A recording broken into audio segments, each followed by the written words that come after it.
textos de la confesión de fe que hablan acerca del gobierno de la Iglesia. El párrafo 4 dice: la cabeza de la Iglesia es el Señor Jesucristo, en quien por el designio del Padre todo el poder requerido para el llamamiento, el establecimiento, el orden o el gobierno de la Iglesia está suprema y soberanamente investido. Atención ahora a lo que viene en este párrafo.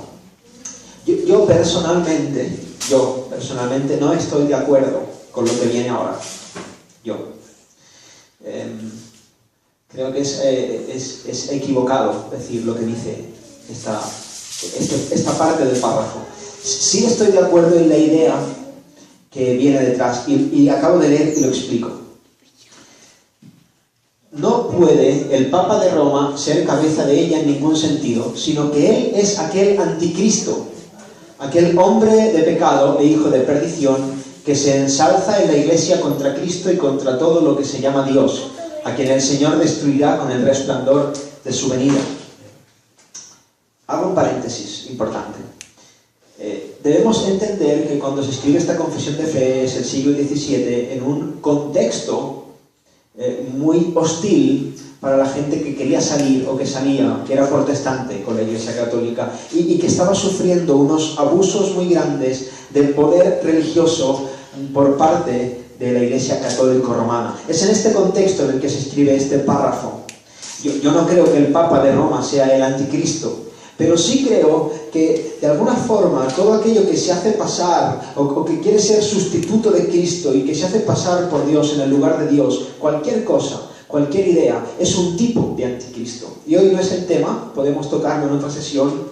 Hablamos del final de los tiempos, de escatología, de la bestia, de Apocalipsis. Es un tema apasionante, pero quería hacer este inciso. Amén. Debemos entender en el contexto en el que se escribe la confesión de fe. Esa gente estaba siendo perseguida por un hombre en una jerarquía que se hacía llamar vicario de Cristo en la tierra y se hacía pasar de alguna forma como el portador de la voz de Dios en la tierra, haciéndose igual a Dios. Y creo que es el libro de Tesalonicenses habla de que ese va a ser el anticristo. Así que es normal que esa gente interpretara la realidad que vivía de esa forma. Así que quedémonos con la idea. Sí creo que todo aquello que se hace pasar por Dios, idea, persona, es un tipo de anticristo que representa, que es una prefigura de aquel que va a venir, que es el anticristo. No tiene necesariamente que ser el Papa de Roma. Amén. ¿Se entiende esto? Sí. Importante. Párrafo 8. Una iglesia local, reunida y completamente organizada de acuerdo con la voluntad de Cristo, está compuesta por oficiales y miembros. Y los oficiales designados por Cristo para ser escogidos y apartados por la Iglesia, así llamada y reunida, para la particular administración de las ordenanzas y el ejercicio del poder o el deber que Él les confía a los que llama, para que continúen hasta el fin del mundo. Son los obispos o ancianos y los diáconos. La Biblia también llama a los obispos y ancianos pastores. Un pastor, un obispo y un anciano es lo mismo. Es el mismo ministerio. Hay dos ministerios bíblicos, o dos servicios oficiales. Pastores, que se llaman también ancianos, obispos, y diáconos. No existe otra cosa, como veremos. Párrafo 9. La manera designada por Cristo para el llamamiento de cualquier persona que ha sido cualificada y dotada por el Espíritu Santo para el oficio de obispo, o anciano, o pastor, en una iglesia, es que sea escogido para él mismo por la votación común de la iglesia misma y solemnemente apartado mediante ayuno y oración con la imposición de manos de los ancianos de la iglesia, si es que hay algunos constituidos anteriormente en ella. Para el oficio de diácono, que sea escogido por la misma votación y apartado mediante oración y la misma imposición de manos. Párrafo 10. Siendo la obra de los pastores, ancianos o obispos, a atender constantemente al servicio de Cristo en sus iglesias, en el ministerio de la palabra y la oración, velando por sus almas, como aquellos que han de dar cuenta a Él, es la responsabilidad de las iglesias a las que ellos ministran darles no solamente todo el respeto debido, sino compartir también con ellos todas sus cosas buenas según sus posibilidades, de manera que tengan una provisión adecuada sin que tengan que enredarse en actividades seculares y puedan también practicar la hospitalidad hacia los demás.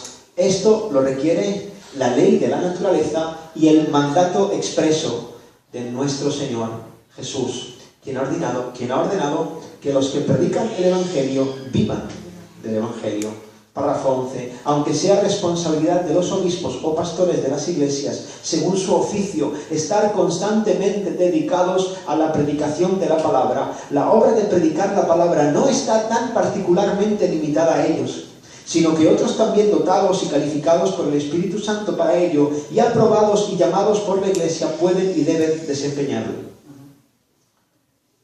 Si en alguna parte hago leyendo un regate que os perdéis, me levantáis la mano, ¿vale? Y lo comentamos. Párrafo 14. Son muchos párrafos, no os preocupéis, vamos a tratarlo todo con calma, ¿vale? Párrafo 14. Puesto que cada iglesia y todos sus miembros están obligados a orar continuamente por el bien y la prosperidad de todas las iglesias de Cristo, en todos los lugares y en todas las ocasiones ayudar a cada una dentro de los límites de sus áreas y vocaciones, en el ejercicio de sus dones y virtudes, así las iglesias, cuando estén establecidas por la providencia de Dios, de manera que puedan gozar de la oportunidad y el beneficio de ello, deben tener comunión entre sí para su paz, crecimiento en amor y edificación mutua. Párrafo 15. En casos de dificultades o diferencias respecto a la doctrina o el gobierno de la Iglesia, en que las iglesias en general o una sola iglesia están preocupadas por su paz, unión y edificación, o uno o varios miembros de una iglesia son dañados por procedimientos disciplinarios que no coincidan con la verdad y al orden, es conforme a la voluntad de Cristo que muchas iglesias que tengan comunión entre sí se reúnan a través de sus representantes para considerar y dar consejos sobre los asuntos en disputa, para informar a todas las iglesias involucradas. Sin embargo, a los representantes congregados no se les entrega ningún poder eclesiástico propiamente dicho, ni jurisdicción sobre las iglesias mismas, para ejercer disciplina sobre cualquiera de ellas o sus miembros, ni para imponer sus decisiones sobre ellas o sus oficiales. Bueno, es mucha cantidad, pues voy a intentar de ser claro. Dios bendiga a los hermanos de Neymar, porque nos lo ponen muy fácil y nos dan el trozo de carne triturado. Así que yo voy a tratar de daroslo. Pero algunas cosas a tener en cuenta. En primer lugar, estos párrafos, y por eso he ordenado las clases así. Primero hablamos de la naturaleza de la iglesia. Estos párrafos implican que uno debe conocer lo que es la iglesia. En segundo lugar, estos párrafos dan por sentado que las personas que entiendan lo que es la iglesia entienden que es necesario pertenecer como miembro a una iglesia local. Y en tercer lugar, las personas entienden que en la iglesia local como miembros hay responsabilidades y privilegios y que están sujetos a una disciplina y a un control amoroso por parte de sus hermanos. Amén. La gente no se une a una iglesia como se une a un club social, la gente se somete a una iglesia. Eso es importante. La iglesia tiene autoridad. Dicho esto, vamos a empezar. ¿Cómo se debe gobernar una iglesia?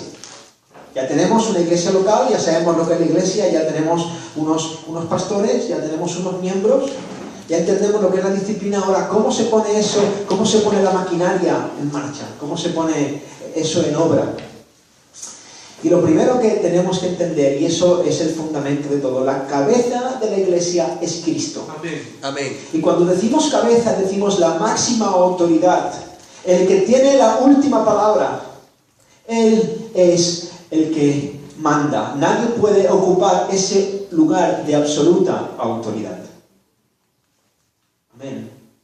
Dicho sea de paso, no solamente el catolicismo romano, otras denominaciones se meten en esos asuntos, colocando su autoridad a la par que la de la palabra y la de Cristo. Están usurpando el lugar de Cristo como cabeza de la iglesia. Entonces, es muy grave. La palabra tiene la autoridad absoluta de la iglesia.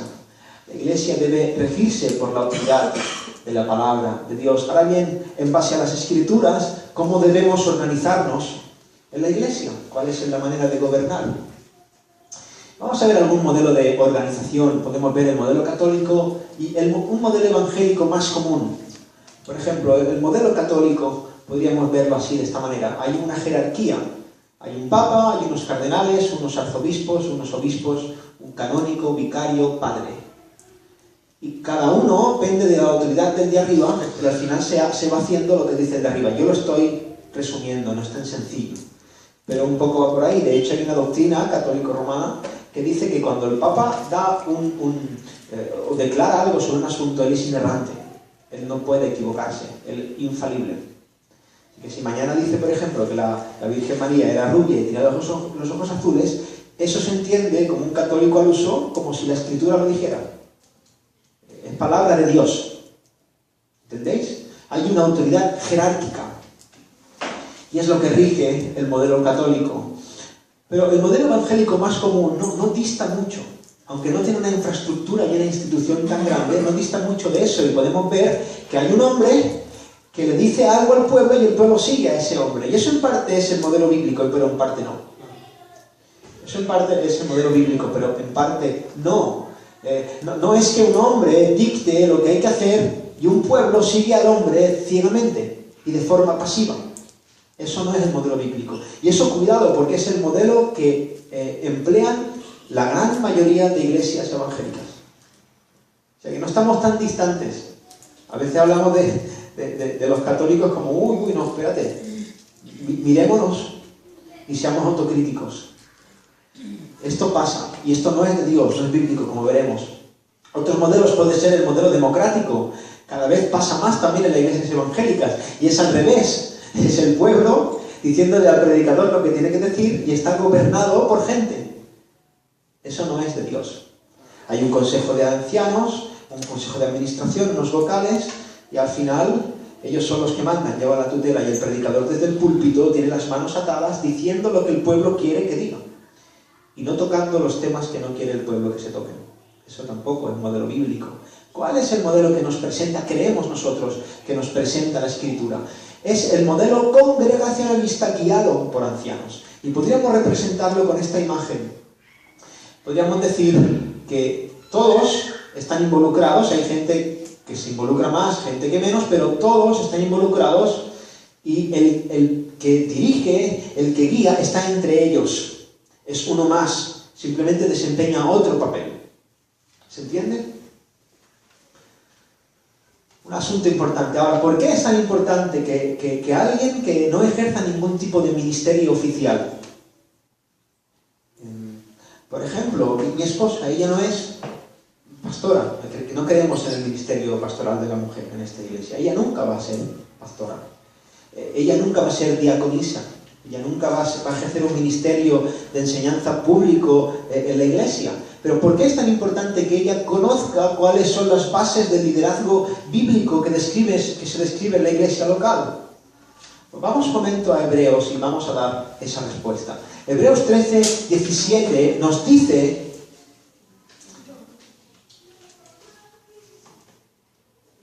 Hebreos 13, 17, si alguien lo puede leer...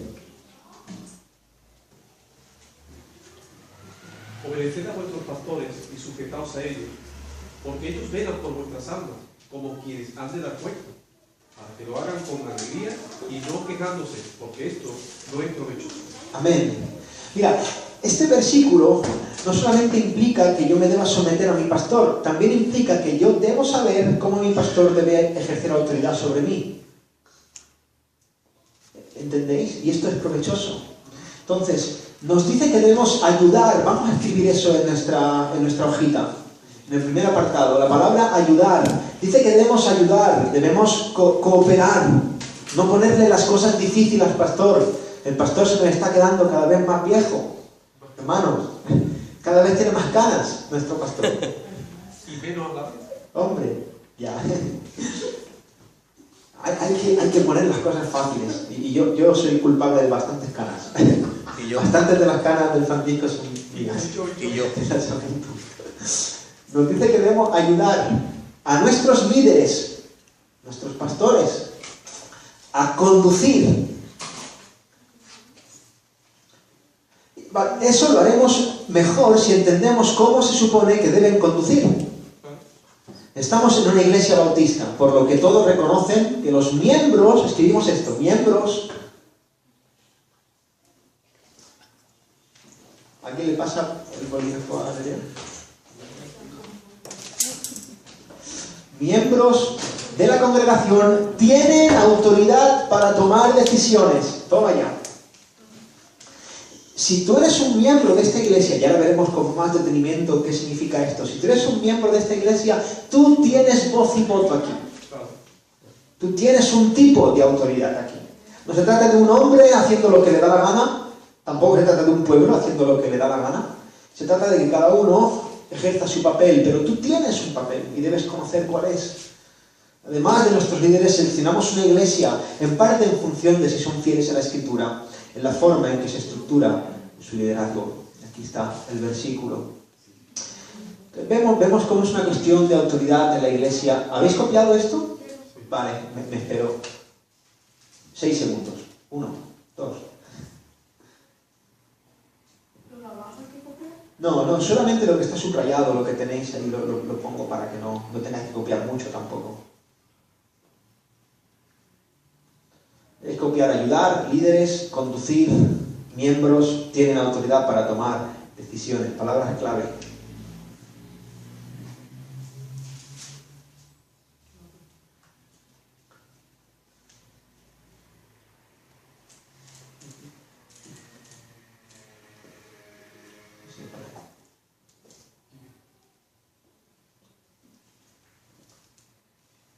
¿Estamos? La autoridad de la iglesia, ¿no? Y aquí viene el kit de la cuestión, ¿no? Cuando se habla de autoridad, de alguna forma es la autoridad o la tengo yo o la tienes tú, ¿no? O se hace lo que yo diga o haces tú lo que tú digas, pero los dos no podemos cooperar. No es así en el asunto de la iglesia. La autoridad de la iglesia es que cada parte tiene una clase de autoridad. Y no se solapan, no se contradicen, no hay tensión, no debe haber tensión, sino que si cada uno de nosotros tiene claro cuál es su papel, al final todo coopera para el avance del Evangelio de forma correcta. Vemos, por ejemplo, de la iglesia, cómo la autoridad recae sobre la congregación, ejerce un tipo de autoridad, y los ancianos ejercen otro tipo de autoridad. Es distinto, pero cada uno tiene un papel. ¿Ves cómo es tan importante que sepas lo que es una iglesia, que sepas lo que es ser miembro de una iglesia, que sepas lo que es la disciplina en una iglesia? Tú, si eres iglesia, tienes una autoridad, tienes una responsabilidad aquí que ejercer. Tú imagínate que un día vienes un domingo por la mañana y son las 11:25, el pastor no está, a las 11:30 el pastor no está, las 11:35 el pastor no está, las 12 el pastor no está, y de repente te das cuenta que el pastor no va a venir a predicar. No va a venir. Y le preguntan, al cabo del rato, cuando lo ven, le preguntan por qué no ha venido, y él le dice, no, porque no me apetecía venir. No tenía ganas. ¿Pero estás malo? No, pero hoy es que llovía. Y ¿qué os parecería eso? ¿Qué os parecería que el pastor cometiera esa irresponsabilidad? Mal, ¿no? Escandaloso. Ha dejado al pueblo sobre el cual él es obispo, pastor, y él ejerce una autoridad sin comer espiritualmente ese domingo, ¿vale? ¿Por qué no le das la misma importancia cuando tu hermano que se sienta a tu lado para escuchar la palabra del Señor no viene? Porque ningún miembro es más que otro. Yo ejerzo mi papel, tú ejerces el tuyo. Y para Dios no hay mayor y menor. De hecho, dice la palabra que el mayor servirá al menor. Aquí no hay más que nadie, no hay jerarquías, no hay posiciones, hay diferentes roles y todos son necesarios. Tú eres necesario. Ahora, ¿cuál es la autoridad de la congregación? Vimos en la clase de la naturaleza de la iglesia y en la clase de la membresía de la iglesia que la congregación tiene la autoridad para poder ejercer el poder de las llaves. ¿Recordáis lo que era el poder de las llaves? La iglesia ata y desata. La iglesia reconoce a un creyente o dictamina que alguien no da señales de ser creyente. La iglesia es la embajada que sella el pasaporte celestial de las personas. Tiene la autoridad para decidir qué es una confesión correcta y quién es un confesor correcto. ¿Qué es una confesión correcta y quién es un confesor correcto. El Señor a nosotros nos da autoridad para que si alguien entra por esa puerta llamándose creyente y negando la deidad de Cristo, nosotros digamos, no podemos certificar tu proclamación. Tú no eres un confesor correcto porque lo que confiesas no es correcto. Esa es la autoridad que tiene una congregación. Ahora vamos a rellenar. La congregación tiene la autoridad para declarar públicamente qué es el Evangelio y qué personas son verdaderos cristianos. Tiene autoridad para eso. Tú eres Pedro y sobre esta roca edificaré mi iglesia. Todo lo que atares en la tierra será atado en el cielo y lo que desatares en la tierra será desatado en el cielo. El Señor le da las llaves, el poder de las llaves a la iglesia. Ahora, importante, mientras copiáis esto, una iglesia no hace que alguien sea cristiano. Esto lo dijimos, lo quiero volver a repetir porque es muy importante. Puede ser que una iglesia local te reconozca como cristiano, pero no seas cristiano. Porque la iglesia no es la que hace que alguien sea cristiano.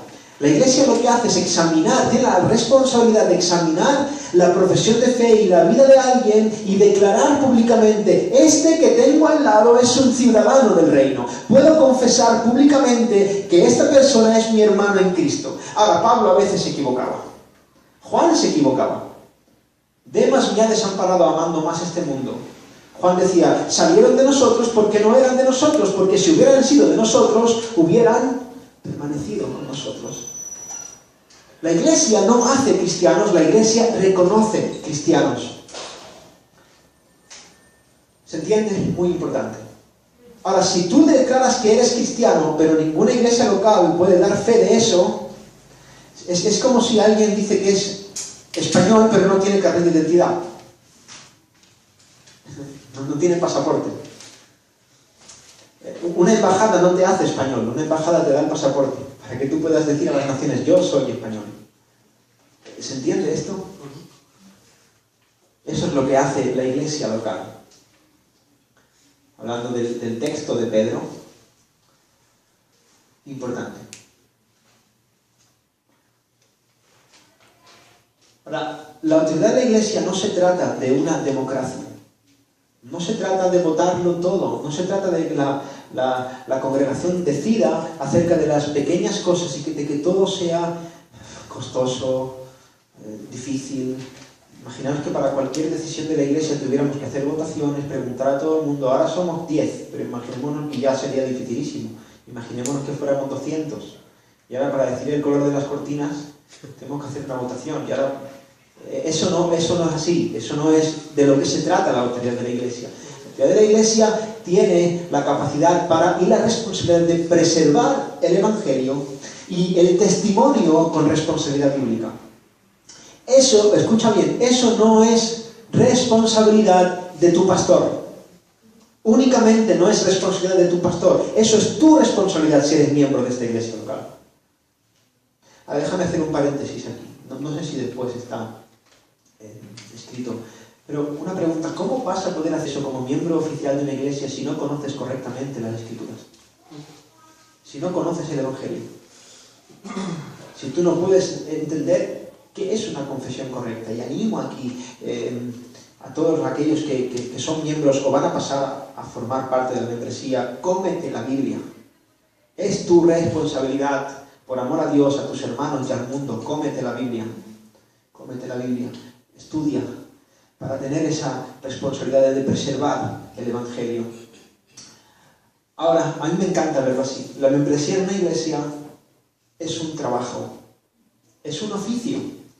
No es yo, me gusta esa iglesia, me encanta cómo predica Francisco, con una pasión, con una gracia, y voy los martes, voy los domingos y los jueves. El jueves no voy mucho porque el que enseña no me gusta, pero bueno, voy de vez en cuando, me siento y escucho, y yendo 3 veces a calentar la silla y leyendo media horita la Biblia a la semana, ya está, ya soy creyente, ya me voy al cielo. No, tu responsabilidad es entender que tú tienes un trabajo. Tienes un trabajo aquí como miembro. El Señor Jesucristo en la Gran Comisión dijo, id y predicad el Evangelio a todas las naciones. Y eso no se lo dijo a los pastores de tu iglesia, se lo dijo a la iglesia. A ti. A ti. Y tú tienes dones. Y esos dones, esos talentos te hacen responsable. Así que hermano, ánimo, ánimo. Es algo activo. Y eso algo activo implica ayudar a preservar el Evangelio. No solo proclamarlo, sino conservarlo, preservarlo. Mira lo que dice Gálatas del 1 al 6. Estoy maravillado, dice Pablo, de que tan pronto os hayáis alejado del que os llamó por la gracia de Cristo. Y eso no se lo dice a los pastores, se lo dice a la iglesia. Es una carta dirigida a la iglesia de Galacia, no a los pastores de Galacia. Dice, para seguir un evangelio diferente, no que haya otro, sino que hay algunos que os perturban y quieren pervertir el evangelio de Cristo, más si aún nosotros, o un ángel del cielo, os anunciare otro evangelio diferente del que os hemos anunciado, sea maldito, anatema. Pablo está diciendo, mira, yo soy un apóstol de Cristo. Yo no me predico a mí mismo, predico a Cristo crucificado. El Señor me ha dado una autoridad, tengo revelación de Dios. Lo que os escribo es palabra de Dios, pero vosotros, iglesia de Galacia, tenéis la responsabilidad de velar para lo que yo os he entregado sea preservado. Si ahora voy yo y os predico otra cosa y lo creéis, es vuestra responsabilidad. ¡Wow! Pablo, si dice eso Pablo, ¿dónde quedo yo? ¿Dónde quedo yo? Y con todos mis respetos y mi cariño, ¿dónde queda nuestro pastor? Si Pablo, que es un apóstol, dice, oye, que si a mí se me va la olla, vosotros tenéis que saber cuál es la verdadera olla para preservarla. Es tu responsabilidad, preservar el Evangelio. Responsabilidad número 2, ayudar a probar a los ciudadanos del reino. No se trata de decidir qué comer o qué cortinas elegir, no. Se trata de preservar el Evangelio y de aprobar a los ciudadanos del reino. Y ahí tenemos Mateo 18 en la disciplina. ¿Cuál es el último paso de la disciplina eclesial? ¿A quién hay que decírselo? La iglesia. A la iglesia. Primero ve tú, luego 2 o 3. Si no te oye, ve a los pastores. No, porque al final Francisco tendrá tantas canas que va a brillar el pelo de Francisco por toda la Chiclana. No, pastor, no. A la iglesia. Y no estoy diciendo que no debáis pedir consejo y apoyaros en el liderazgo de Francisco, que le salgan canas a Francisco, está bien. Pero la responsabilidad de la iglesia, hay que decirlo a la iglesia. La membresía no puede tener una actitud pasiva, sino estar implicada en la autoridad que Dios le da. Amén. Por lo tanto, aquí había algo para... había para rellenar. Punto número 1, ayudar a preservar el Evangelio. Cuando está subrayado y tiene el asterisco este es porque tenéis que rellenarlo. ¿Vale? Ayudar a probar a los ciudadanos del reino.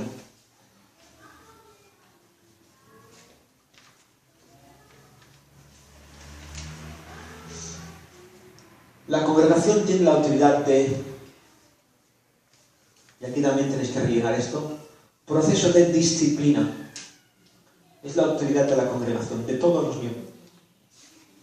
Todos tenemos esa responsabilidad. Cuando debemos disciplinar a alguien, no es responsabilidad del pastor, es de todos. De todos. Está por ahí. El 4. Sí, en el cuarto punto. No, tercer punto, perdón. El 3. ¿No? No, 4. Segundo punto, 4, sí, vale. Eso. Segundo punto. Proceso de disciplina, tanto la formativa como la correctiva. Acordaros, la formativa es, mira hermano, estas palabras que usas son obscenas, no, trata de no hablar así. Hermano, ayer tuviste una actitud soberbia, ¿no? Creo que deberías tener cuidado, etc. No deberías llegar tarde. Formarnos. La correctiva viene cuando hay una práctica pecaminosa, que es visible, grave y sin arrepentimiento. Y allí empieza a que todos como cuerpo, por amor, como un organismo vivo que es la iglesia, debemos operar para salvar a esa persona. Y eso es responsabilidad tuya. Y tú tienes autoridad para eso. Segunda cosa, membresía. Tiene la autoridad para nombrar miembros y excomulgarlos. Tiene que ver con la disciplina. Tú ves la responsabilidad que tienes como miembro de esta iglesia. Delante de Dios tienes la responsabilidad de decirle a la gente, al mundo, quién es y quién no es cristiano, en función de sus frutos.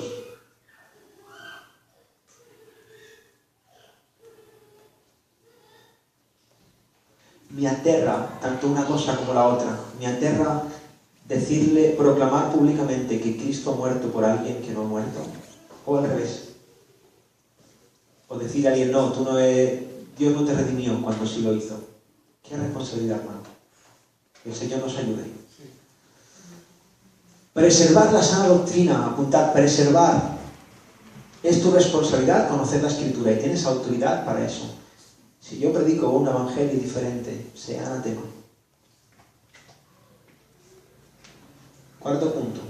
Reconocer y destituir el liderazgo.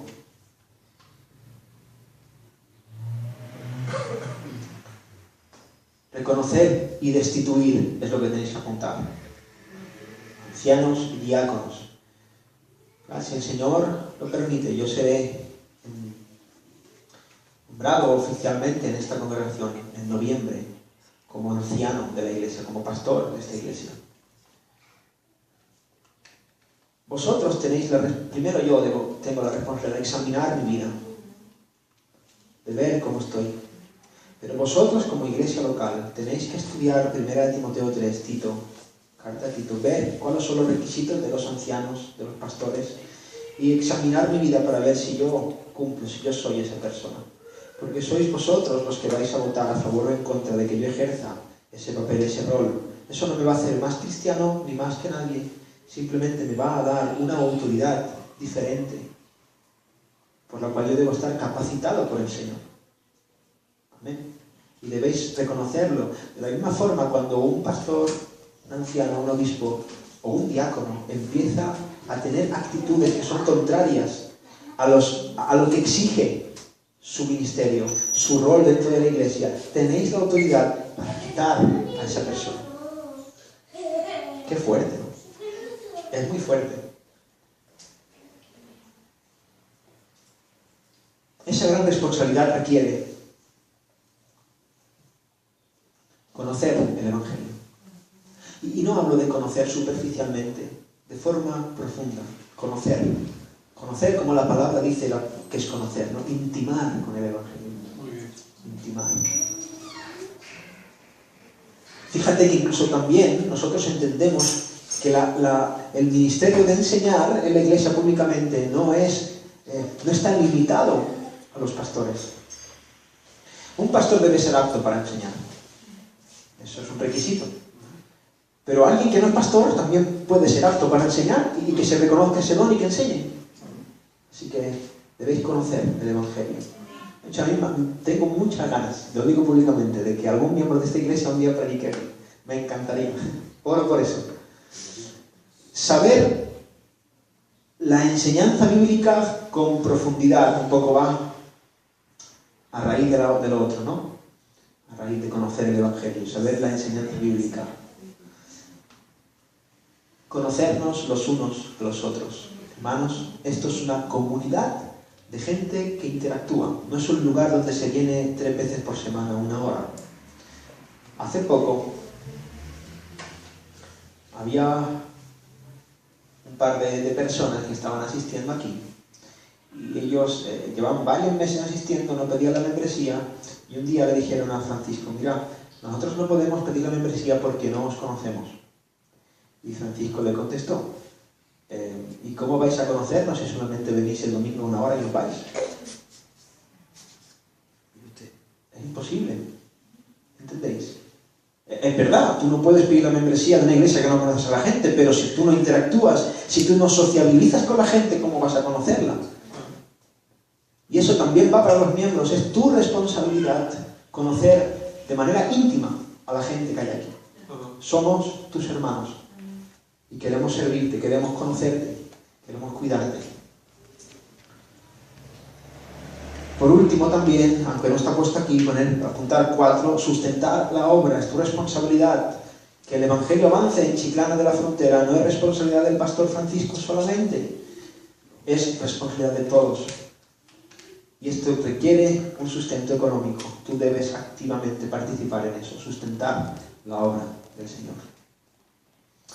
Ahora, la autoridad de los ancianos, ¿vale? Hemos dicho que la iglesia tiene la autoridad de las llaves, declara quién es y quién no es un verdadero creyente, qué es el Evangelio, eso tiene unas responsabilidades. Y ahora, ¿cuál es la autoridad que ejerce un anciano en la congregación que nosotros presentamos como lo que entendemos que es bíblico? Los ancianos tienen autoridad para, apuntemos aquí en el capítulo 3, en el apartado 3, autoridad de, primero, enseñanza. Enseñanza. Los ancianos nos enseñan. Y en segundo lugar, supervisión. Supervisión. La primera parte de la enseñanza podemos encontrar, por ejemplo, un versículo en Tito 1. Un anciano dice que debe exhortar con sana doctrina y convencer a los que contradicen. Debe ser apto para enseñar, conocer la palabra. La supervisión, podemos ver que el autor de Hebreos dice: obedeced a vuestros pastores y sujetaos a ellos, porque ellos velan por vuestras almas. Vigilan, os supervisan.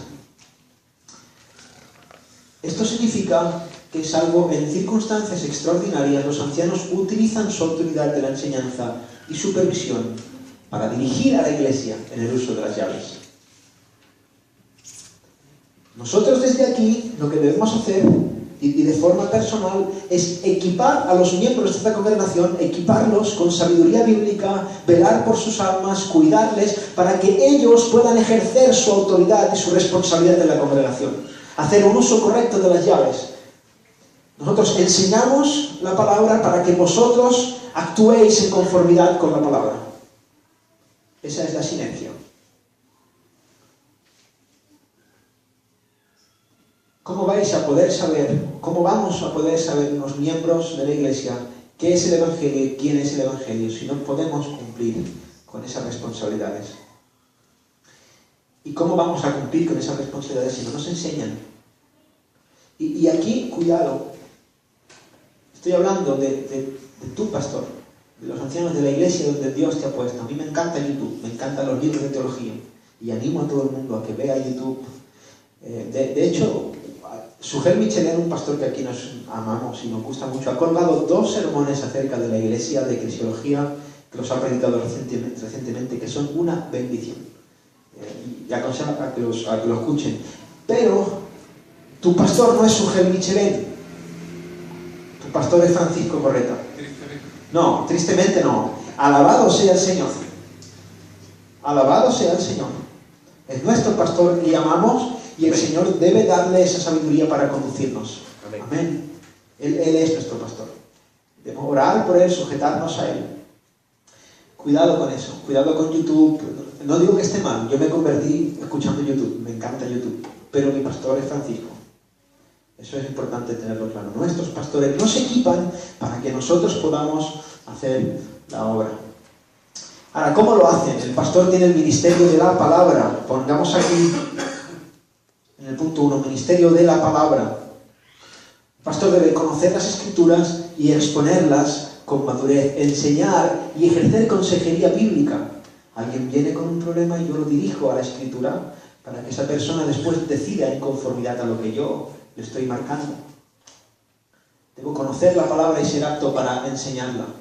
En segundo lugar, el pastor debe estar dedicado al ministerio de la oración. Recordad en Hechos, capítulo 6, cuando había mucho trabajo en la iglesia y los apóstoles y los maestros, los pastores, pero no es justo que nosotros estemos atendiendo las mesas. Y así que ordenaron a diáconos, para ellos dedicarse a ¿qué? Al ministerio de la palabra y la oración. Eso es lo que debe hacer nuestro pastor.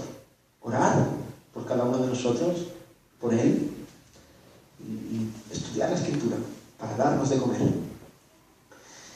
Y el ministerio de reunir y proteger. Reunir y proteger.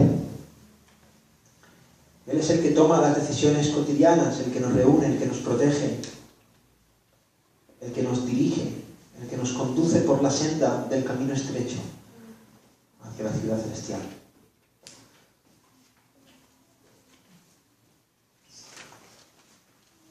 Pablo les dice a los ancianos en Hechos: tened cuidado de vosotros y de todo el rebaño en que el Espíritu Santo os ha puesto por obispos, reunir y proteger. Fijaros que primero dice de vosotros.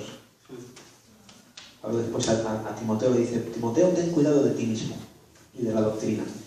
De esta forma te salvarás a ti que te oyeren. No tengas cuidado de ti mismo. No quieras cuidar a los demás, ¿no? Como la escena del avión, ¿no? Cuando estás en un avión te dicen que si hay algún problema, si hay una pérdida de presión, no intentes ponerle la máscara a otro. Primero póntela tú. Es la inercia.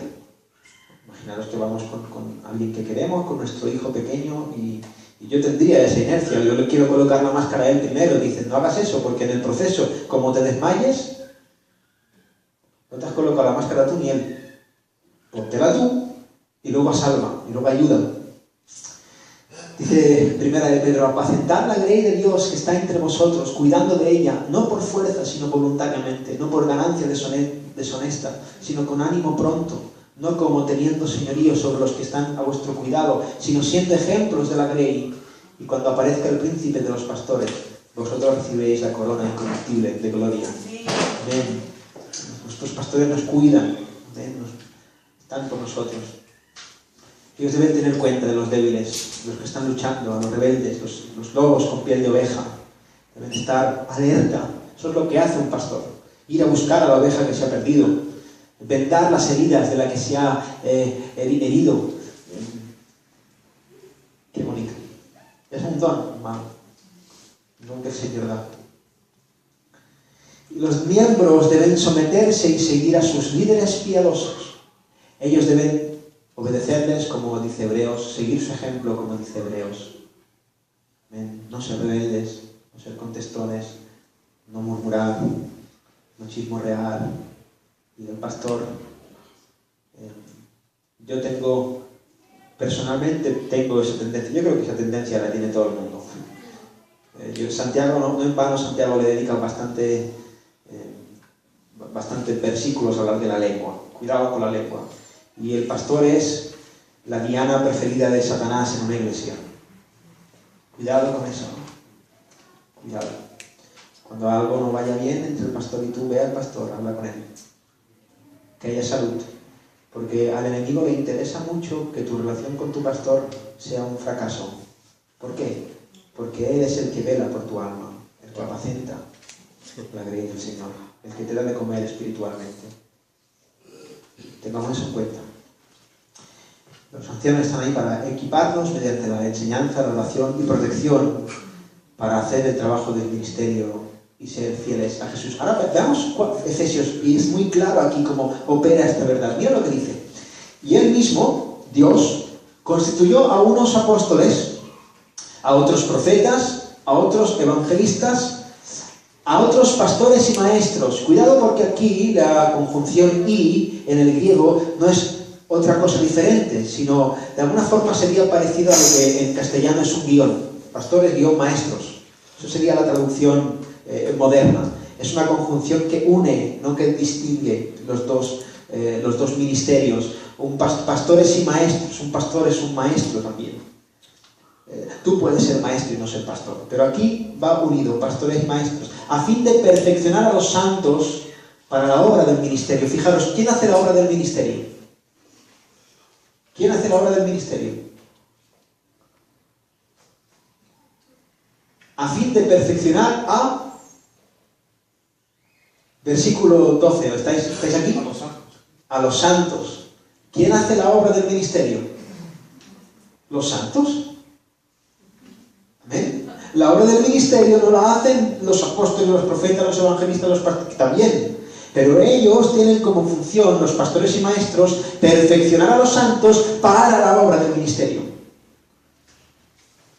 Para la edificación del cuerpo de Cristo. Tú eres parte de la iglesia y tienes la responsabilidad de edificar el cuerpo de Cristo, hasta que todos lleguemos a la unidad de la fe y del conocimiento del Hijo de Dios, a un varón perfecto, a la medida de la estatura de la plenitud de Cristo, para que ya no seamos niños fluctuantes, llevados por doquier de todo viento de doctrina, por estratagema de hombres, que para engañar emplean con astucia las artimañas del error, sino que siguiendo la verdad en amor, crezcamos en todo en aquel que es la cabeza, esto es Cristo, de quien todo el cuerpo bien concertado, unido entre sí por todas las coyunturas que se ayudan mutuamente, según la actividad propia de cada miembro, recibe su crecimiento para ir edificándose en amor. Mira, la promesa que Cristo da en Mateo 16, si tú eres Pedro y sobre esta roca edificaré mi iglesia, cuando Cristo está dando la promesa de que Él mismo va a edificar su iglesia, lo hace a través de la comisión de Mateo 28, ir por todo el mundo, predicad el Evangelio. Tú formas parte del plan de Dios, que forma parte de la promesa de Dios de edificar su iglesia. La obra del ministerio la hacen los santos, que a su vez esos santos son equipados por ancianos, por maestros, que los ayudan, que los dirigen para que cumplan con esa promesa divina de edificar su iglesia. ¿Ves la responsabilidad que cae sobre ti?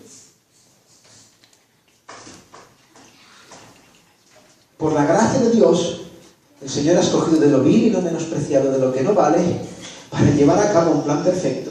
Y que la promesa de Cristo de edificar su iglesia se cumpla con tu edificación, con lo que tú aportes a la iglesia. Tú eres responsable. Amén. Congregación debe proteger el Evangelio para que ya no seamos niños fluctuantes. La congregación debe hacer la obra del ministerio, creciendo para ser como Cristo. Los pastores enseñan, equipan para que esto sea posible, capacitan para la obra. Ya no es un hombre en un púlpito que predica y hace la obra, es un hombre que enseña y dirige para que todos hagamos la obra. Son distintas autoridades que se complementan para llegar a cabo la promesa. Por lo tanto, no es una congregación pasiva. Todos debemos estar implicados en el qué y el quién. Desde aquí se dice constantemente, hermanos, estudiad, hermanos, orad, hermanos, estad pendientes, velad. ¿Por qué? Porque esto no solamente pueden llevarlo dos hombres, tú formas parte de esto. Y tú tienes tu lugar aquí.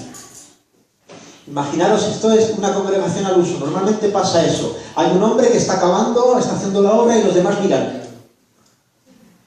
Esto es lo que pasa en el 99% de las congregaciones. Y la gente...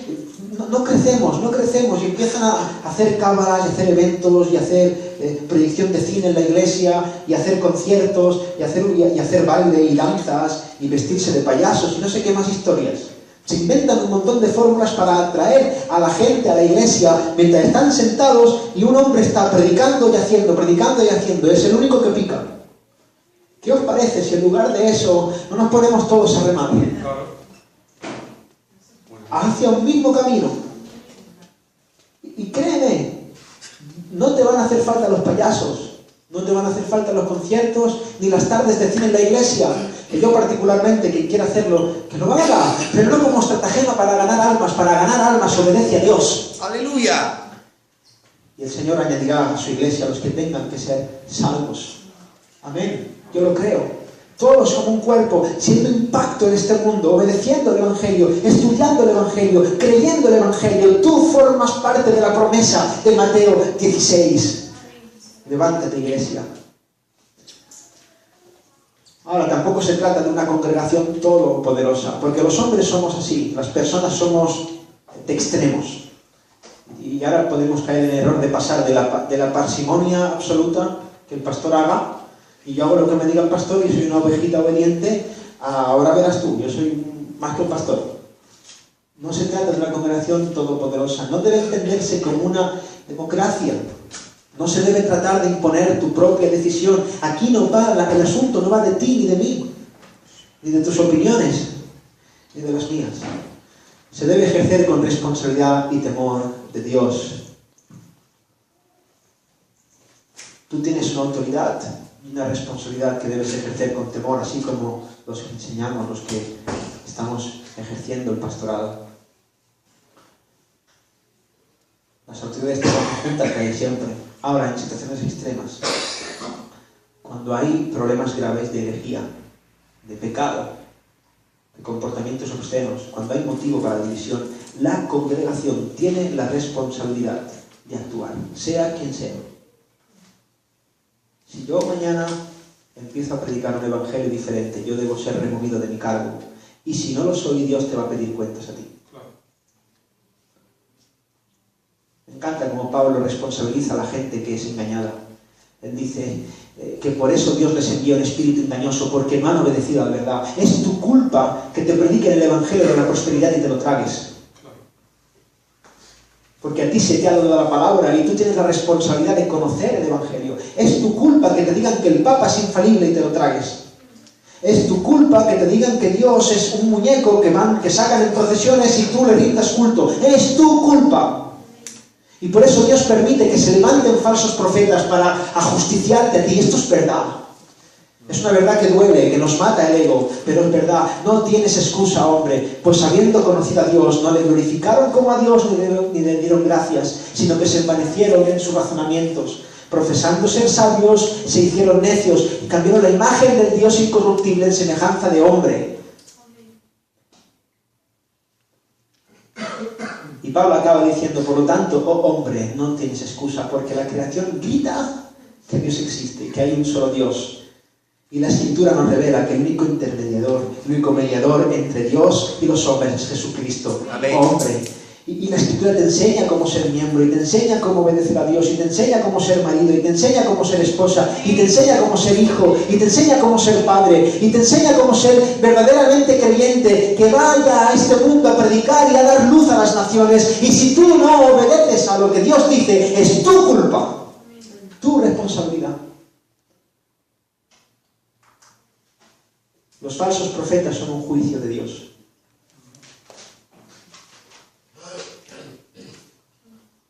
Ahora, la autoridad de los ancianos debe respetarse y someterse a ella, porque en última instancia es una autoridad que da Cristo, no la congregación. Y solo debe ser desobedecida cuando los ancianos desobedezcan a Cristo. Cuidado con pensar que tu poder es sobrenatural. Tú no tienes ninguna autoridad que no te haya sido dada del cielo. Al final, si yo soy reconocido como anciano, hay una autoridad por encima de ti, que es Dios. Y es Dios el que me ha puesto aquí, no tú. Así que cuando yo desobedezca al Dios que me ha puesto, ejerce, ocúpate. ¿Ves cómo el centro no eres tú ni yo? El centro es Dios y su voluntad. Él. Tú no puedes enfadarte con tu pastor porque no te ha saludado. Tú no puedes enfadarte con tu pastor porque predica acerca de que el marido debe ser cabeza del hogar y tú no mandas en tu casa ni de lo que se come por la mañana. Tú no puedes enfadarte con tu pastor porque no te gusta cómo viste. Tú no puedes pretender dividir la iglesia y no someterte a lo que te dice un hombre porque no te cae bien. Tú debes poner a Cristo y su voluntad en el centro de tu corazón y obrar en función de la responsabilidad que Dios te ha dado. Crece. Crece.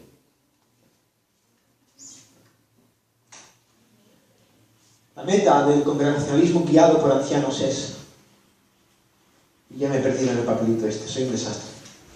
No sé si lo he hecho bien. Sí, perdonadme, me he encendido. Primero, aquí esto no está, si lo queréis poner, crear una cultura de responsabilidad bíblica de cada miembro. Eres responsable. Hago un llamado aquí, eres responsable. El otro día le decía a Alejandro, le decía, mira, tienes dones. El Señor te ha dado cosas y eso no es para ti, eso es para todos. Tienes una responsabilidad con lo que Dios te ha dado. Y eso no lo digo a todos, me lo digo a mí también. Eso es amar. La meta es someternos a la enseñanza y supervisión de los ancianos. Tener un espíritu sumiso. Desead, hermanos, mira, tenemos un pastor, el Señor lo bendiga, que se desgasta por enseñarnos la palabra. Amén. Y yo alucino con él y lo digo públicamente. Mira, nuestro pastor Francisco es un hombre sin estudios. Un hombre que tuvo que sacar... ¿A qué años saliste del colegio? ¿12 años? ¿10 años? Sí, con 12.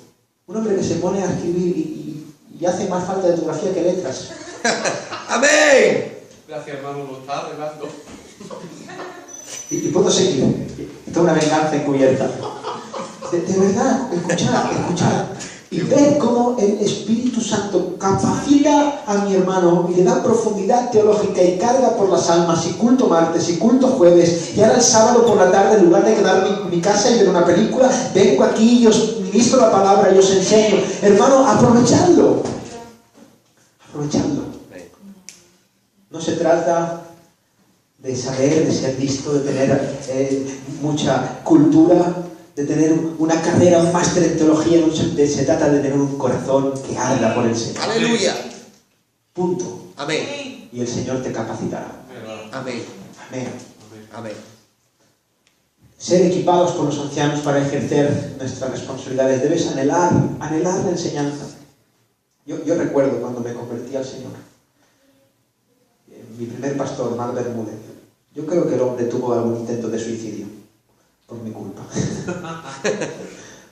Porque yo era un pesado, increíble. O sea, si alguien viniera a la iglesia con la actitud que yo tenía, yo creo que me voy como miembro de la iglesia.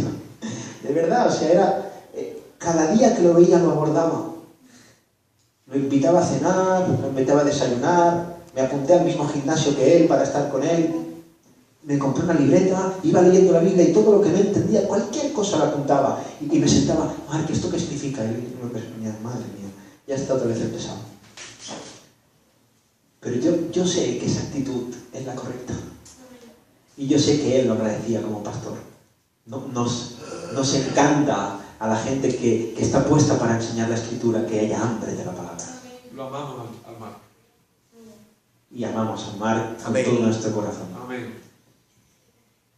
El hombre paciente me enseñaba la palabra y era hermoso, hermano. Y yo siempre digo a Nerea, yo tengo ganas de que el Señor me traiga a alguien, a lo mejor no tan pesado como yo, pero un poquito así de pesado, que me cosa preguntas.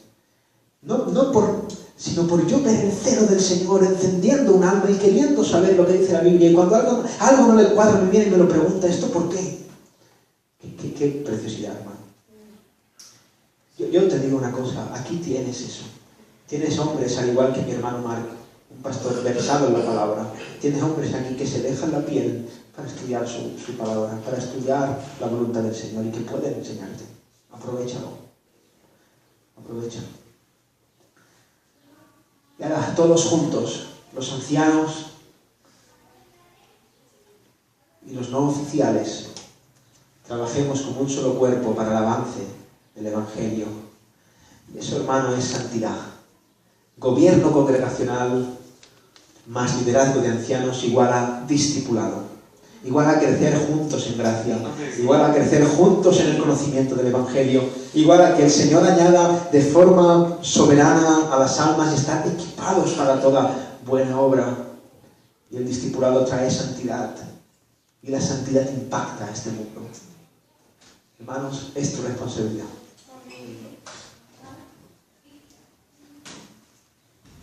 Ahora, ¿qué pasa? Con esto acabo.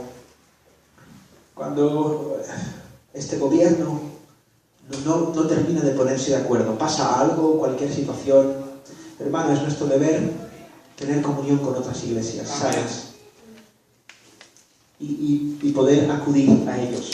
Nosotros desde aquí amamos, y lo decimos públicamente, amamos a la Iglesia Bíblica de Córdoba, a la Iglesia Bautista de Córdoba, perdón, nuestro hermano Pastor Israel Sant, Abraham, Julián, la Iglesia de Málaga, Martín, la Iglesia en Jerez, Antonio, la Iglesia en Almería, William Graham. Son hermanos que están cerquita geográficamente y tienen una doctrina sana y estamos creciendo en esa comunión unos con otros. El Señor bendiga estas relaciones porque nos cuidan. El hermano Moisés Peinado en Cádiz, alabo al Señor porque lo haya traído cerca y podamos crecer juntos, aprender juntos, cuidarnos unos a otros, cualquier conflicto que haya. Yo puedo acudir a mis hermanos, pedir consejo, hermano, mira, esto tú cómo lo ves, cómo hacéis esto en vuestra congregación. Qué bendición, hermano. La iglesia local, pero de todas formas, no tiene obligación de someterse a las decisiones de otra congregación o de otros pastores de otras iglesias. Yo no puedo ir, por mucho que me pidan consejo, a la Iglesia Bautista de Córdoba y imponer una decisión. No es mi rol. La autoridad que tiene nuestro querido hermano Israel Sant sobre esta congregación está limitada a nuestra voluntad. Él no tiene autoridad sobre los miembros de esta iglesia, porque él no es pastor de esta iglesia. Entonces, Nos ayudamos, cooperamos por amor, tenemos comunión, pero las iglesias locales mantienen su independencia. Eso es importante. Mi pastor es Francisco. Y nos edificamos mutuamente y el ejercicio del amor cristiano. Hermanos, gobierno congregacional, más liderazgo de ancianos, igual a discipulado, santidad, impacto en el mundo.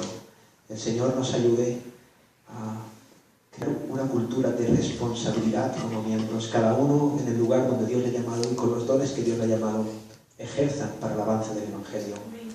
Amén. Amén, hermanos, por favor, necesito que cada uno tome su lugar. Amén.